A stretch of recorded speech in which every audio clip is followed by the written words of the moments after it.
श्री शिवाय नमस्तुभ्यम हर हर महादेव। दोस्तों 12 अगस्त 2024 के दिन यहाँ पर श्रावण महीने का सोमवार तिथि पड़ रही है। दोस्तों ये जो सोमवार है श्रावण महीने में पड़ने वाला सबसे बड़ा अष्टमी तिथि है, क्योंकि यह श्रावण महीने में पड़ रहा है जिसका बहुत ही बड़ा और विशेष महत्व होता है। और ऐसा दिन पूरे साल में सिर्फ एक ही बार आता है। और दोस्तों आप सभी लोग जानते हो कि 12 अगस्त श्रावण महीने का सोमवार तिथि का अगर सबसे बड़ा कोई उपाय है तो वह 7 चने वाला उपाय। तो दोस्तों इस श्रावण माह के पहले सोमवार तिथि के दिन आप लोगों को इस 7 चने की दाल वाला उपाय को जरूर करना है। बहुत सारे लोग होंगे जिन लोगों ने इस उपाय को ना किया हो, मतलब पूरा साल निकल गया और उन्होंने किसी भी दिन इस 7 चने की दाल वाला उपाय को ना किया हो। पर दोस्तों आपके पास एक आखिरी मौका बचा हुआ है, जो कि 12 अगस्त 2024 सावन महीने का सोमवार अष्टमी तिथि के दिन। तो इस दिन आप लोगों को वाले उपाय को जरूर कर लेना है। भले ही आपने पूरे साल भर अभी तक इस उपाय को ना किया हो, पर अगर आपने इस श्रावण महीने के सोमवार अष्टमी तिथि के दिन अगर इस वाले उपाय को कर लिया तो आपको इस उपाय को करने का वह फल मिलेगा जिसकी आपने कभी कल्पना भी नहीं करी होगी। इसीलिए आप लोग इस वाले उपाय को एक बार जरूर कर लेना, ताकि आप लोगों के हाथ से यह ना जा सके और आपको इस उपाय को करने का फल मिल सके। दोस्तों यह उपाय पंडित जी ने अपनी अभी की ही पुराण की कथा में बताया है, जिस उपाय को आज हम आपको बहुत अच्छे से समझाने वाले हैं। इस वीडियो को देखने के बाद इस उपाय को समझने के लिए आपको कोई और वीडियो को देखने की जरूरत नहीं पड़ेगी। तो चलिए दोस्तों उपाय को शुरू करते हैं। देखिए ये श्रावण महीने के सोमवार अष्टमी तिथि के दिन ये इतना खास होता है, इतना महत्वपूर्ण होता है। देखा है कभी कभी पूजा पाठ अनुष्ठान से जो मनोकामना पूर्ण नहीं होते, वह श्रावण महीने के दिन छोटे से उपाय करने से ही आपकी मनोकामना पूर्ण हो जाती है। और बहुत सारे लोगों ने इस उपाय को किया भी है और उनको इस उपाय को करने का फल भी जरूर मिला है। अगर आप लोग भी इस उपाय को करना चाहते हैं तो आप इस उपाय को पहले अच्छे से समझ लेना, सुन लेना, उसके बाद करना। आपको इस उपाय का फल जरूर मिलेगा और इस उपाय को कर लेने से आपके घर में चाहे किसी भी तरह की दुख और क्यों ना चल रही हो, आपको उसका कारण भी नहीं पता है कि दोस्तों ये समस्या किस कारण से चल है। उसका कुछ भी कारण हो सकता है, जैसे कि दोष हो सकता है या किसी भी तरह का मंगल दोष भी हो सकता है। तो इस दिन आप लोगों को 7 चने की दाल वाला उपाय कर लेना है। यह एक ऐसा उपाय है जिस उपाय को अगर किसी विशेष दिन पर किया जाए तो दोस्तों उस विशेष दिन का जो है वह तो हमें मिलता ही मिलता है, पर हमने उस दिन पर इस उपाय को किया है तो हमें उस भी बड़ा फल मिलता है और फल बहुत जल्दी मिलता है, क्योंकि आप इस उपाय को बहुत ही बड़े और विशेष दिन कर रहे हो। तो चलिए अब उपाय के बारे में बात करते हैं, लेकिन उससे पहले आप लोगों को यह जानना आवश्यक है कि आखिर यह उपाय किस समय करना है, किसको करना है और कैसे करना है। तो चलिए हम आगे आपको वीडियो में एक एक करके बता देते हैं।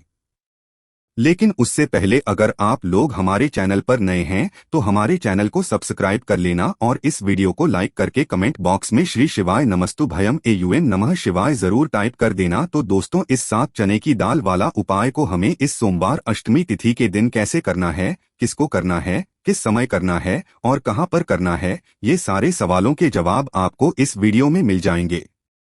और जो ये वीडियो देखिएगा दोस्तों उसको 7 चने की दाल वाला उपाय जरूर करना चाहिए, क्योंकि इस दिन 7 चने की दाल का भी बहुत ही बड़ा और विशेष महत्व होता है।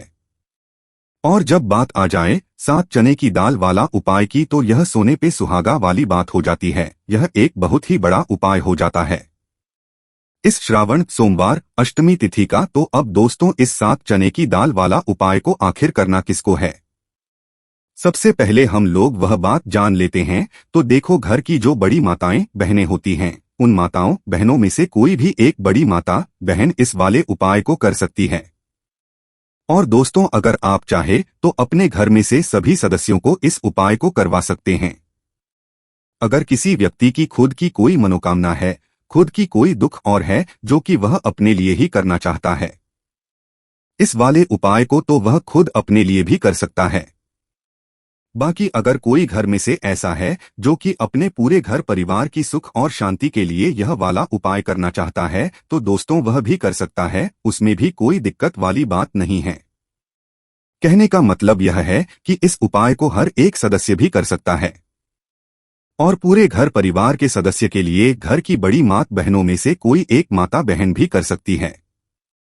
माताएं बहनें घर में उपस्थित ना हो या वह यह वाला उपाय ना कर पा रही हो तो फिर घर का कोई बड़ा सदस्य भी इस 7 चने की दाल वाला उपाय को कर सकता है, चाहे फिर वह पुरुष ही क्यों ना हो, उसमें कोई भी दिक्कत वाली बात नहीं है। 7 चने की दाल वाले उपाय को आखिर इस उपाय को हमें किस समय करना है, सुबह के समय करना है कि शाम के समय करना है? तो देखो, वाले उपाय को आप लोग सुबह के समय भी कर सकते हो और शाम के समय प्रदोष काल में भी कर सकते हो। अब अगर आपकी दोस्तों सबसे उत्तम समय कौन सा रहेगा इस 7 चने की दाल वाला उपाय को करने का, तो हम आपसे बस यही कहेंगे कि इस उपाय को आप सुबह के समय करेंगे तो ज्यादा बेहतर होगा। बाकी अगर प्रदोष काल शाम के समय भी करेंगे तो भी अच्छा होगा, उसमें कोई भी दिक्कत वाली बात नहीं है। तो अब दोस्तों, जो अगली सबसे बड़ी और महत्वपूर्ण आती है वह यह आती है कि सुबह अगर हम उपाय को करेंगे तो हमें कितने बजे से लेकर कितने बजे तक के बीच में करना है, और के समय प्रदोष काल में करेंगे तो हमें कितने बजे से लेकर कितने बजे के बीच में करना है। तो देखो, सुबह जितनी जल्दी हो सके आप उपाय को करने की कोशिश करना। बाकी अगर किसी कारणवश लेट भी हो जाओ, थोड़ी देर भी हो जाए, तो 10 या 12 बजे तक भी आप उपाय कर लेना, पर 12 बजे से ज्यादा देरी ना हो, इस बात का ध्यान रखना। उसके बाद में दोस्तों, अगर शाम के समय प्रदोष काल की बात करें, प्रदोष काल का जो समय होता है वह शाम के 6 बजे से शुरू हो जाता है। मतलब के 6 बजे से लेकर 7 बजे के बीच का जो समय होता है, ये समय प्रदोष काल का समय होता है। पर अभी जो मौसम चल रहा है, इस मौसम में जो है शाम बहुत देरी से होती है, तो आप इस उपाय को 7 या 8 बजे के बीच में भी कर सकते हो। मतलब शाम के 6 बजे से रात 8 बजे के बीच में आप कभी भी इस वाले उपाय को कर सकते हो, उसमें कोई भी दिक्कत वाली बात नहीं है। देखो, हम सभी जानते हैं कि अभी सावन मास का पवित्र महीना चल रहा है और सावन मास के पवित्र महीने की अष्टमी तिथि सोमवार के दिन पड़ने वाली है। यह आखिरी तिथि है जो कि 12 अगस्त के दिन पड़ने वाली है। तो इसीलिए 12 अगस्त को सोमवार के दिन करने वाले 3 महा उपाय के बारे में हम आपको बताने वाले हैं। ये तीनों उपाय आप सोमवार की अष्टमी के दिन कर सकते हैं। बहुत ही प्यार से उपाय होने वाले हैं। तो 3 महा उपाय के बारे में हम बात करते हैं। तो बिल्कुल एक एक करके हम सारे उपाय को समझेंगे। जैसा कि हमने आपको बताया कि 7 चैन की दाल वाला ये उपाय है। इस उपाय को आपको करना है अष्टमी के दिन। देखो क्या क्या सामग्री लेनी है। पहले ये समझ लो, 7 चैन की दाल, चना की दाल खंडित नहीं होनी चाहिए। और शनि की चैन की दाल व्यक्ति भगवान शिवा के ऊपर सोमवार अष्टमी तिथि के दिन अर्पित करता है तो वो स्वर्ण ही भगवान शिवा को अर्पित करता है। अगर वो स्वर्ण भगवान शिवा के ऊपर अर्पित नहीं कर सकता, नहीं की दाल अगर अर्पित करते हैं, तो आपके जीवन का भाग्य जो है वो उदय हो जाता है। यानी कि पूज्य गुरुदेव ने बिल्कुल से कहा है कि अगर आप चैन की दाल अर्पित करते तो आपके भाग्य का उदय होता है, किस्मत चमक जाती है। तो देखो क्या करना है, बहुत ध्यान से समझना। तांबे के पत्र के अंदर जल लेना है, साथ में एक स्टील की कटोरी के अंदर थोड़ा सा झालना, थोड़ा सा गुड़ डाल देना। गुड़ डालना है, गुड़ वाला पानी बना लेना है। साथ में लेना है आपको 7 चैन की दाल। ये तीनों चीज लेकर के आपको जाना है भगवान शिवा के मंदिर में। देखो, सोमवार अष्टमी तिथि के दिन सुबह से लेकर के शाम तक जब आपकी इच्छा हो तब आप भी उपाय कर सकते हैं। अब आपको क्या करना है, सबसे पहले क्या करेंगे, जो चैन की दाल है, चैन की दाल को आप गुड़ वाला जो जल उसके अंदर आपको डाल देनी है। साथ ही चैन की दाल ले रहे हैं या 3 चैन की दाल भी ले रहे हैं ना, तो आपको गुड़ वाले जल के अंदर डाल देनी है। थोड़ा सा ही गुड़ वाला जल देना, और जब गुड़ वाले जल के अंदर आप डालोगे ना, तब आपको बृहस्पतिवार महादेव का स्मरण करना है। देखो, बृहस्पति ईश्वर महादेव का नाम लेते हो तो गुरु ग्रह मजबूत होता है, और गुरु ग्रह मजबूत होता तो आपको आपके भाग्य का साथ मिलता है। यानी कि जो भी आपको भी कम कर रहे हो ना, तो उसमें आपको मिलती है। क्या करना है, चैन की दाल डाल दी। अब आपको क्या करना है, तांबे का जो पत्र है, अब आपको क्या करना है, ये जो चैन की दाल है और गुड़ में से जल जो है जिसमें आपने डाली है, ये चैन की दाल और गुड़ में जल भगवान शिवा के शिवलिंग पर आपको अर्पित कर देना है। है। श्री शिवाय नमस्ते। भीम का जप करते हुए देखो जो भी व्यक्ति आज के दिन सोमवार अष्टमी तिथि के दिन भगवान शिव के ऊपर चैन की दाल अर्पित करता है तो उसकी जो है चमकते घर जाती है। देखो जो भी आप व्यापार कर रहे हैं आज, ऐसे कि आप कपड़े का व्यापार कर रहे हैं या सोनी चांदी का व्यापार कर रहे हैं या किसी भी चीज का व्यापार कर रहे हैं, आपको आपके व्यापार का स्मरण करना है और उसके बाद श्री शिवाय नमस्कार व्यायाम का जप करते हुए आपको अर्पित करना है। देखो व्यापार का स्मरण करना कि ये मेरा व्यापार है। महादेव आपकी कृपा से मेरा जो व्यापार है अच्छे से चलने जाए, ऐसी आपको कामना करते हुए आज के आपको चैन की दाल अर्पित करनी है। इस तरह से ये उपाय करना है। जो एक लोटा जल लेकर के आए हो ना, वो देखो उसमें क्या करना है। आपको सबसे पहले गणेश जी वाले स्थान पर, फिर करती के स्थान पर, फिर माता अशोक सुंदरी वाले स्थान पर, फिर पार्वती माता के हस्तकमल में, फिर भगवान शिवा के शिवलिंग के ऊपर आपको अर्पित कर देना है। बस इतना सा उपाय करना है। आपका जो भी व्यापार बैंड भी हो गया होगा या बैंड होने के कागर पर भी होगा, तो ये उपाय एक बार देखिए, निश्चित ही आपको फायदा जरूर मिलेगा। आपके जीवन की सारी कठिनाई है जो है वो महादेव देव जरूर करेंगे। तो ये हो गया पहले उपाय। देखिए अब हम बात करते हैं दूसरों की। आपके जीवन में, आपके घर में कोई भी परेशानियां हैं, कोई भी तकलीफ है, वो महादेव स्वयं ही इसे दूर कर देंगे। बहुत ही प्यारा सा उपाय है। सोमवार अष्टमी तिथि के दिन करना है। आपको लेना है पीला चंदन, थोड़ा सा कटोरी के अंदर पीला चंदन है, साथ में तांबे के पत्र के अंदर जल लेना है। देखो बहुत ही प्यार सा उपाय है। अब आपको क्या करना है, महादेव के मंदिर में जाना है और उसके बाद देखो ये आपको साथ वाला ये उपाय है। 7 बिंदी वाला आपके घर की सारी परेशानियों को दूर करने वाला है। ये मैं आपको सोमवार अष्टमी तिथि के दिन शाम के समय प्रदोष काल के समय करना है। देखो प्रदूषण का समय तो आपको सबको मालूम। देखो पूज्य गुरुदेव हमेशा कहते हैं कि प्रदोष काल का जो समय होता है वो सूर्यास्त के 45 मिनट पूर्व शुरू हो जाता है और सूर्यास्त के मिनट बाद तक राहत है। अब देखो 7 बिंदी वाला ये उपाय है को क्या करना है। आपके सीधे हाथ की चिट्ठी उंगली के पास वाली उंगली है जिसे अनामिका उंगली कहते हैं, अनामिका उंगली का ही उपयोग आपको करना है। देखो क्या करना है। सबसे पहले आपको गणेश जी वाले स्थान पर एक बिंदी लगानी है, फिर उसके बाद वापस से चंदन के अंदर आपकी उंगली जानी चाहिए, फिर और कार्तिक जी वाले स्थान पर अर्पित करना, फिर चंदन की कटोरी के अंदर उंगली जानी चाहिए, फिर माता शुभ सुंदर वाले स्थान पर अर्पित करना। देखो कई लोग क्या कि गणेश जी पर लगा दी, कार्तिकेया जी पर लगा दी, फिर अशोक सुंदरी पर लगा दी, यानी कि बार बार डुबोते नहीं हैं उंगली। तो ऐसा नहीं करना है। आपको समझ में आई आपको बात। आपको बार बार डुबोकना है उंगली। आपको गणेश जी वाले स्थान रिपीट कर दी, कार्तिक जी वाले स्थान पर कर दी, तीसरी जो है माता अशोक सुंदरी वाले स्थान पर अर्पित कर दी।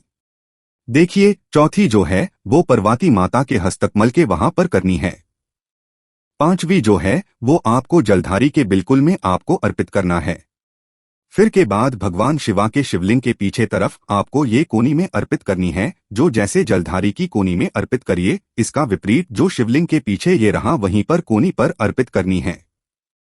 लेकिन तुम्हें एक टिक्की जो है भगवान शिवा के शिवलिंग पर आपको अर्पित करना है। श्री शिवाय नमस्ते डीएम का जप करते हुए आपकी जीवन की जो भी परेशानियां हैं, घर के जो भी क्लेश है, वह सब दूर हो जाए, ऐसी कामना करते हुए आपको कुटी के लगा देनी है और अंत में एक लोटा जल जो आप लेकर के आए हैं वो भगवान शिवा के शिवलिंग पर श्री शिवाय नमस्ते यूएन का जप करते हुए आप अर्पित कर सकते हैं। तो बहुत ही प्यार सा उपाय था। देखो 7 बिंदी वाला ये उपाय था।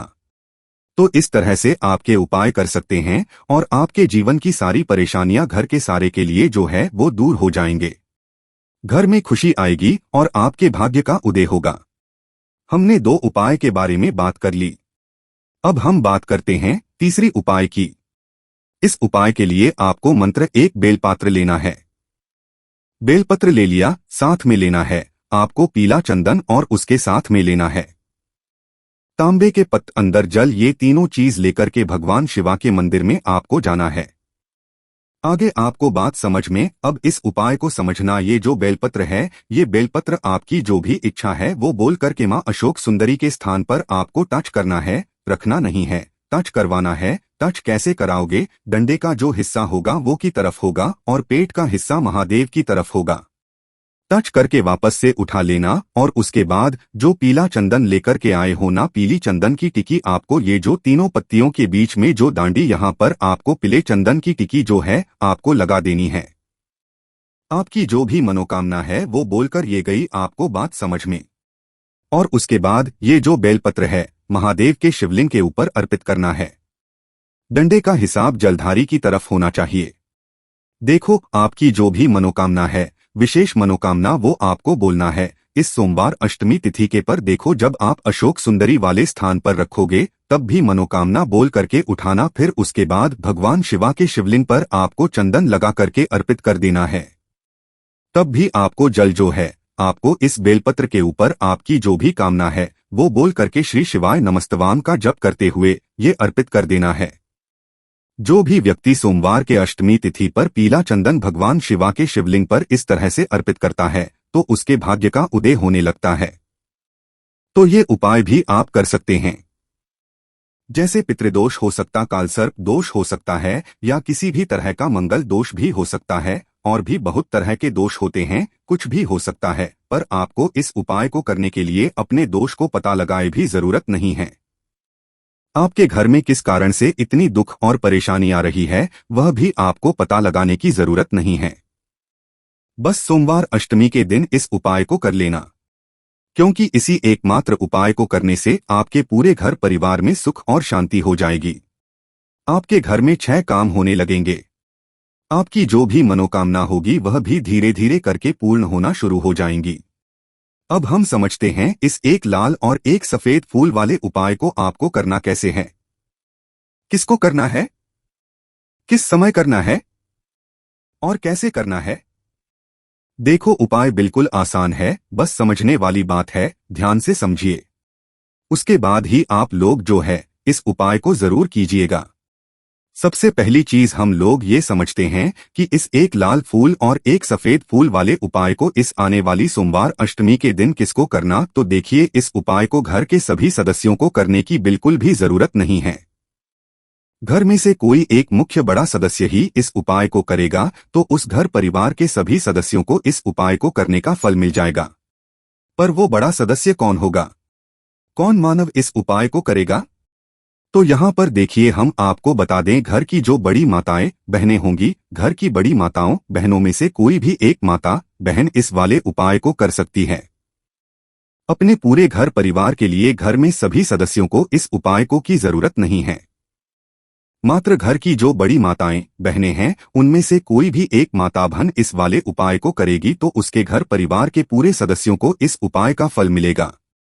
अगर किसी कारणवश माताएं बहनें घर में उपस्थित ना हो या वो इस उपाय को ना कर रही हो, कुछ दिक्कत हो, तो दोस्तों उस जगह पर फिर घर का कोई बड़ा मानव भी इस उपाय को कर सकता है। माताओं बहनों के कहने का मतलब ये था कि माताएं बहनें घर की लक्ष्मी है।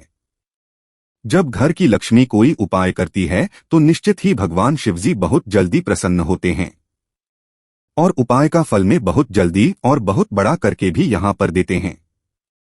तो आप लोग ये बात समझ गए होंगे। अब हम ये बात समझते हैं इस वाले उपाय को हमें करना किस समय है।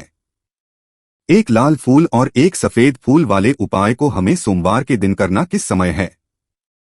तो देखिए इस उपाय को करने का जो समय है सुबह का समय भी है और शाम का समय भी है।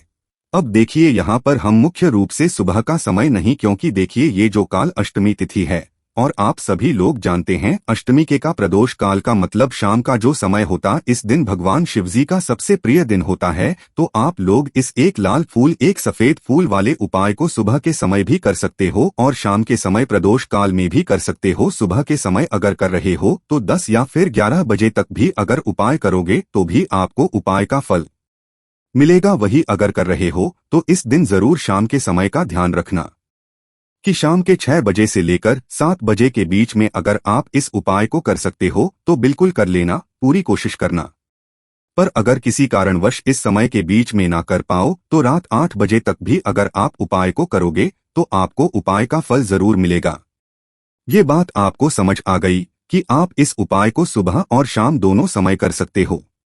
मतलब करना आपको एक समय है, घर में से किसी एक ही बड़े मानव करना है, पर एक ही बार इस उपाय को करना है, दोनों समय नहीं करना है। आपको जो समय अच्छा लगे आप उस समय पर इस वाले उपाय को कर सकते हैं। तो चलिए जानते हैं इन विशेष उपायों के बारे में। परंतु उससे पहले जो भी मेरे दोस्तों मेरी प्यारी बहनें आज चैनल पर पहली बार आए हैं या मेरी आवाज आज पहली बार सुन रहे हैं, अगर आप भी महादेव के सच्चे भक्त हैं तो वीडियो को लाइक और चैनल सब्सक्राइब जरूर कर ले और कॉमेंट बॉक्स में लिखे हर हर महादेव। देखो अब सबसे महत्वपूर्ण बात आती है कि इस उपाय को हमें करना किस लिए है। जैसा कि हमने अभी आपसे बोला कि इस उपाय को करने के बाद आपके जीवन में बहुत सारी खुशियां आएंगी, आपकी मनोकामनाएं पूर्ण होंगी, आपकी धन की समस्या दूर होगी, आपकी पैसों की समस्या दूर होगी। अब देखिए, अगर आप लोग सोच रहे हो कि दोस्तों हमें अपना घर करना है पर घर बनाने के लिए पैसा नहीं है, हमें गाड़ी लेना है पर गाड़ी लेने के लिए पैसा नहीं है, हमें जमीन लेना है पर जमीन लेने के लिए पैसों की कमी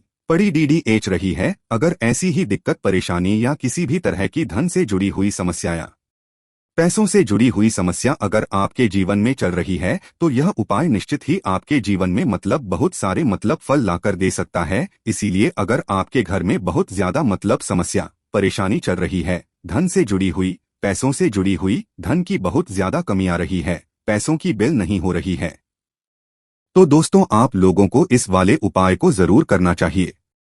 घर में से किसी एक भी बड़े मानव को अब इस उपाय में करना क्या है, वो सबसे पहले हम लोग जान लेते हैं उपाय की सामग्री। हम लोग सबसे पहले जानते हैं कि इस उपाय में किस किस चीज की आवश्यकता पड़ने की। तो देखिए, उपाय का नाम तो एक फूल और एक सफेद फूल वाला उपाय है, पर इस उपाय में कुल मिलाकर 4 सामग्री हमें लगने वाली है, जो कि पंडित जी ने खुद सीहोर वाली कथा में बताया है। और जो हम आपको बताते हैं वो पंडित जी द्वारा बताए गए होते हैं, अलग से हम कुछ भी नहीं बताते हैं। तो यहाँ पर हम लोग समझते हैं कि इस उपाय की सामग्री क्या है। तो देखो, उपाय की जो सामग्री है वो 4 सामग्री है, जिसमें से सबसे पहली सामग्री है एक बेलपत्र। देखो बेलपत्र क्या है। बेलपत्र जो शिव की शिवलिंग पर चढ़ती है। दूसरी चीज है एक शमीपत्र। शमीपत्र वो जो शिवलिंग पर ही चढ़ता है। तीसरी चीज है दोस्तों एक लाल फूल, जो उपाय का नाम है। तो एक यहाँ पर आपको फूल लेना है। अब ये लाल फूल कौन सा लेना है, देखो शिवलिंग के ऊपर जो लाल फूल चढ़ता हो उनमें से कोई भी एक लाल फूल पसंद कर लेना और वो कहीं से तोड़कर या कहीं से खरीद कर लेकर आना और उस लाल फूल को उपाय में उपाय कर लेना। उसके बाद में सफेद फूल का विशेष रूप से ध्यान रखना, जो सफेद फूल शिवलिंग पर चढ़ता हो सिर्फ वही सफेद फूल लेकर आना, इसके अलावा कुछ मत लेकर आना, परंतु केतकी का मत लेना। तो एक एक मात्रा में ही आपको चारों सामग्री चाहिए, एक बेलपत्र, एक शमीपत्र, एक लाल फूल और एक सफेद फूल। ये चारों सामग्री आप लोग तैयार करके रख लें। प्रदोष काल में या सुबह के समय जब भी आप इस उपाय को कर रहे, जैसे ही आपके उपाय की सामग्री तैयार हो जाती है तो क्या हम सीधा उपाय को करने के लिए इन चारों सामग्री को लेकर उपाय करने के लिए जा सकते हैं? नहीं, तो यहाँ पर आपको इस बात का ध्यान रखना है कि हम भगवान शिव जी को प्रसन्न करने के लिए तो जा रहे हैं, हम अपनी कामना को पूर्ण करवाने के लिए तो जा रहे हैं, पर हमें ये दर्शाना बिल्कुल भी नहीं है कि हम सिर्फ अपने फायदे के लिए भगवान शिवजी के मंदिर में हैं। इसलिए हम इस उपाय को करने के साथ साथ में भगवान शिवाजी की पूजन अर्चना के लिए कुछ सामग्री भी जरूर लेकर जाएंगे। जैसे कि सुबह के समय अगर आप उपाय को कर रहे हो, इसे एक लाल फूल और एक सफेद फूल वाले उपाय को, तो दोस्तों सुबह के समय आपको एक लोटा जल लेकर जाना है। जो लोग प्रतिदिन शिवजी के मंदिर जाते हैं, पूजन अर्चना करते हैं, जल चढ़ाते हैं, फूल बेलपत्र सब कुछ चढ़ाते हैं, दोस्तों वो अपनी अर्चना वैसी की वैसी ही करना। बाकी जो सिर्फ उपाय को करने के लिए जा रहा है, जो कुछ भी लेकर नहीं जा रहा है, उसे कम से कम एक लोटा जल अपने घर से जरूर भरकर लेकर जाना। अगर आप उपाय को कर रहे हो, क्योंकि इस वाले उपाय को आप भगवान शिवाजी की पूजन अर्चना करने के बाद ही करना। वही अगर बात करें शाम के समय की, अगर कोई मानव शाम के समय प्रदोष काल में इस वाले उपाय को कर रहा है तो दोस्तों आप मात्र एक घी का दीपक याद करना है। ये बात हम हमेशा बोलते हैं। शाम के समय प्रदोष काल में कोई कर रहे हो ना, तो दीपक का विशेष महत्व होता है। अष्टमी के दिन का प्रदोष काल में जो भी मानव दीपक जलाता भगवान शिवाजी के मंदिर में, दोस्तों उसके जीवन से सारी दुख और परेशानियां वो भी दूर होती है। तो दोस्तों, इस दिन दीपक का विशेष रूप से ध्यान रखना। आप लोग अगर आप इस उपाय को शाम के समय प्रदोष काल में कर रहे हो, ये जो दीपक आप लोगे, ये आटे का लोगे। जो आटा आप उसके अंदर कुछ भी मत डालना, मात्र साधा आटा लगाकर उसे तैयार कर लेना और एक मीडियम साइज का दीपक तैयार कर लेना। वो दीपक ना ज्यादा छोटा हो ना ज्यादा बड़ा हो। उसके बाद में दीपक आपका तैयार हो जाए तो इसके अंदर जो बत्ती रखोगे वो गोल बत्ती रखोगे। देखो, गोल बत्ती भी दो तरह की होगी, एक बाजार की और एक घर वाली। तो कोशिश करना अपने घर जो रुई रखी हुई है उस रुई से आप लोग एक गोल बत्ती अपने ही हाथों से बनाओ। उपाय का फल अच्छा मिलता है। भगवान शिव जी जल्दी प्रसन्न होते हैं। जब हम किसी भी उपाय को अपने हाथों से परिश्रम करके तैयार करते हैं तो आपको उस दीपक के अंदर एक गोल बत्ती रख देनी है। इसके अंदर जो चीज आप लोग डालोगे वो डालोगे, लोगे वो डालोगे। शुद्ध देसी गाय का घी। इस बात का विशेष रूप से ध्यान रखना क्योंकि भगवान शिवजी का से प्रिय दिन और प्रिय समय पर हम लोग इस वाले उपाय को कर रहे हैं। तो थोड़ा सा शुद्ध देसी गाय का घी इतना डालना कि वो कुछ समय तक चल सके। ना बाजार वाला मिलावटी घी डालना, ना भैंस का घी डालना। शुद्ध देसी गाय का घी आपको ढूंढने में थोड़ी मेहनत लगेगी और महंगा भी मिलेगा, पर गाय के घी से भगवान शिव जी प्रसन्न होते हैं और उसी शुद्ध देसी गाय के घी से घर में बरकत भी बनी रहती है और हमारे घर में सुख शांति भी बनी रहती है। इसलिए इस शुद्ध देसी गाय का घी को अपने घर में हमेशा रखा करो। वो भगवान शिवजी के कार्यों में भी उपयोग में आता है और उपायों में भी हम लोग उपाय कर सकते हैं। तो यहाँ पर आपकी सारी तैयारियां हो चुकी हैं। उपाय को करते समय शुद्धता का विशेष रूप से ध्यान रखिएगा। सुबह कर रहे हो तो दोस्तों सुबह तो आपको स्नान करना ही करना है। बाकी शाम को कर रहे हो तो शाम को मात्र हाथ मुंह धोकर आप लोग इस वाले उपाय को कर सकते हो। कोई दिक्कत वाली बात नहीं है। दोस्तों, उपाय की पूरी सामग्री तैयार करके और पूजन सामग्री लेकर आपको भगवान शिवजी के मंदिर पहुंचना है, जो आपके घर के पास में हो, जहां पर शिवलिंग विराजित हो, शिवालय हो। आप लोगों को पहुंचना है और जैसे ही आप भगवान शिवाजी के मंदिर में पहुंचते हो वहां जाकर ही उपाय शुरू नहीं करना है। पहले आपको भगवान शिवाजी की पूजन अर्चना करना है। पूजन अर्चना कैसे करोगे? सुबह के समय गए हो तो लौटा जल वगैरह जो भी पूजन सामग्री लेकर गए हो उससे पहले पूजन सामग्री आप लोग मतलब पूजन भगवान शिवाजी की कर लो। जो मानव सिर्फ एक लोटा जल लेकर गए हैं वो शिवजी की शिवलिंग पर मात्र एक लोटा जल एक धारा से करके चढ़ा लो। अपनी पूजन अर्चना आप लोग जो है पूरी कर लो। पहले उसी के बाद अगर आप शाम के समय कर रहे हो तो पहले जाकर बैठना है। भगवान शिवाजी के शिवलिंग के पास में आप जो दीपक तैयार करके लेकर हो उस दीपक को पहले जलाना है। ये जो दीपक आप लोग जलाओगे ना, ये किसी और की माचिस से मत जलाना। अपनी ही माचिस अपने ही घर से लेकर आना और इस दीपक को अपने ही माचिस से जलाना। अगर आपने मंदिर की माचिस या किसी और की माचिस ले ली इस उपाय को करने, इस उपाय का फल उस मानव को भी बहुत मिल जाएगा। इस बात का ध्यान रखना, अपने घर से अपनी ही माचिस लेकर जाना और इस दीपक को जलाना। दीपक को जलाने के बाद भगवान शिवजी की शिवलिंग के पास में रख देना। शिवलिंग के इतना पास में मत रखना कि भगवान शिवजी को आंच लगे। थोड़ी सी दूरी बनाकर ही जो है इस दीपक को शिवलिंग के पास में आप लोग रख दीजिएगा। अब जैसे ही आपकी पूजन अर्चना हो जाती है, भगवान शिव जी के शिवलिंग के सामने या आस कहीं पर भी बैठ जाइए उपाय को करने के लिए। और उपाय को करने से पहले आप लोग अपनी वो चारों पूजन सामग्री निकाल लीजिए। उपाय की जो सामग्री है वो निकाल लीजिए। भगवान शिवाजी के शिवलिंग के ऊपर एक माता अशोक सुंदरी जी का स्थान देख लीजिए। माता अशोक सुंदर जी का जो स्थान होता है वो जलाधारी के ऊपर होता है। जलाधारी के बिल्कुल बीचों बीच में होता है। आप लोगों ने देखा भी होगा शिवलिंग की जलाधारी होती है। जलाधारी के बिल्कुल बीचों बीच जो स्थान होगा वो माता अशोक सुंदर जी का स्थान होगा, क्योंकि यहीं पर हमें ये जो है उपाय को करना है। सबसे पहली चीज, अब हम उपाय को करना शुरू करते हैं। आप सबसे पहले बनी एक बेलपत्र उठा लो। एक बेलपत्र को आपको माता अशोक सुंदरी जी वाले स्थान पर सबसे पहले समर्पित करना है। बेलपत्र की डंडी का मुख होगा जलाधारी की तरफ जहां से जल बहता है और नीचे गिरता है, और बीच वाली बड्डी पत्ती का मुख मतलब शिवलिंग की तरफ होगा। इस तरीके से इस बेलपत्र को माता अशोक सुंदरी जी वाले स्थान पर समर्पित कर देना है। उसके बाद में अपनी एक शमी पत्र उठा लो जो आप उपाय के लिए कर आए हुए हो। शमी पत्र को उठाकर शमी पत्र की भी जो डंडी का भाग होगा वो जलाधारी की तरफ करके जहां से जल बहता है, नीचे गिरता है, उस तरफ करके और पत्ती वाला भाग शिवलिंग की तरफ करके इस शमी पत्र को भी उस बेलपत्र के ऊपर आपको समर्पित कर देना है। समर्पित करने के बाद अब आप ले लो एक लाल फूल जो आप उपाय को करने के लिए लेकर आए हुए हो। इस लाल फूल का जो खिला हुआ भाग होगा, चाहे वो गुलाब का फूल हो, चाहे कोई सा फूल जो शिवलिंग पर चढ़ता हो, दोस्तों उस फूल का जो खिला हुआ भाग होगा वो शिवलिंग की तरफ होगा। बाकी जो पीछे का भाग होगा फूल का वो जलाधारी की तरफ जहाँ से जल बहता है नीचे गिरता है उस तरफ होगा। और आखिरी में आपका जो एक सफेद फूल बचा हुआ है, इस सफेद फूल को भी आपको लेना है और सफेद फूल का जो खिला हुआ भाग होगा वो शिवलिंग की तरफ होगा, जहाँ पर शिवलिंग हुआ है उस तरफ होगा और डंडी का जलाधारी के पीछे की तरफ हो जाएगा।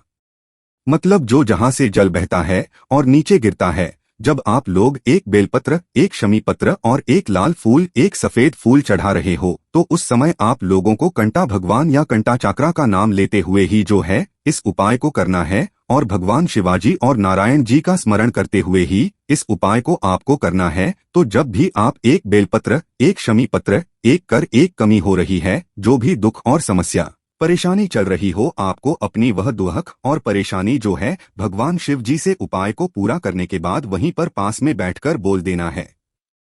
हाथ जोड़कर आंखें बंद करके अपनी परेशानी और श्री शिवाय नमस्तु भीम का जाप करना है।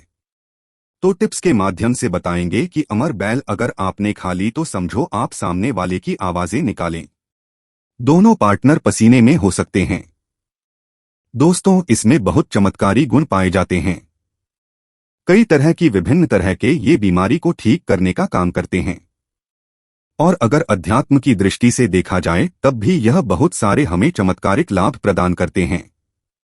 और इसकी खास बात यह जिस भी पेड़ पर लिपटी होती है उसकी समस्त शक्ति को अपने अंदर समाहित कर लेता है, खींच लेता है और यह उसी पेड़ के अनुरूप आपको फल प्रदान करते हैं।